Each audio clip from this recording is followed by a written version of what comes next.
Over 6 billion people that live on the dunya at this moment in time. This dunya of Allah subhanahu wa ta'ala is so big that there is space in this dunya for billions and billions and billions or more people. But what is this dunya in comparison to what Allah subhanahu wa ta'ala has created out there? This dunya is insignificant. This dunya is meaningless to Allah. It means nothing. It is worthless. So worthless, compare it with the sun. The sun is one star. You know more science than me. You'll be able to tell me better. Take this planet Earth and you place it inside the sun, and you will be able to place 1.3 million Earths in the sun. 1.3 million Earths in the sun. Allahu Akbar. Allah is the greatest. The sun is one star.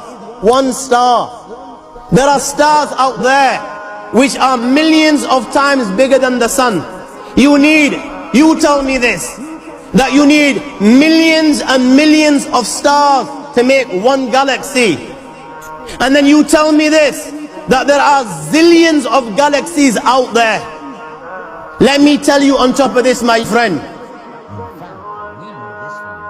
after this, whatever you see above,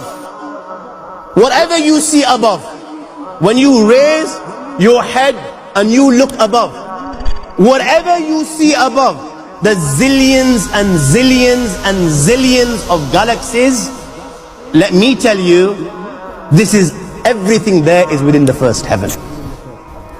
Everything there is within the first heaven, and Allah is the creator of 7 heavens. 7 heavens.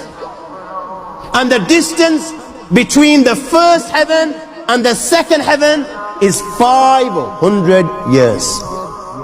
You know, the distance that can be covered in 500 years, at what speed? Only Allah knows.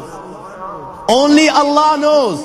But it will take 500 years to get from the first heaven to the second heaven. 500 years from the second to the third, third to the fourth, fourth to the fifth, fifth to the sixth, sixth to the seventh. Every time it will take 500 years. After the 7 heavens,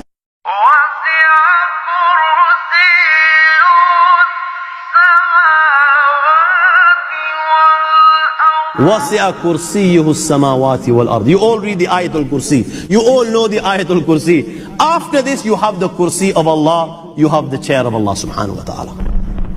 You know these 7 heavens that we've just talked about, in comparison to the Kursi of Allah, they're non-existent.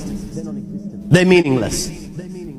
Rasulullah sallallahu alaihi wasallam has given an example in a hadith, just to give us a little bit of understanding with regards to the 7 heavens in comparison to the Kursi of Allah. Take a ring from your finger, take it off, the small ring that you have, and place it, let's say, in a desert, the Sahara Desert. It's the biggest desert in the world.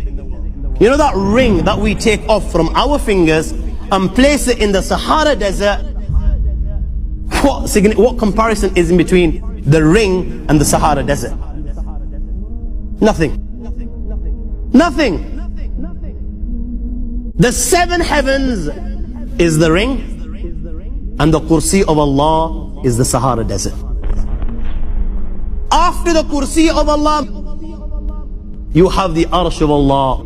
وَكَانَ أَرْشُهُ عَلَى الْمَاءِ. You have the Arsh of Allah. Again, Rasulullah has explained, so just so that we can understand. Take the ring, place it in the desert.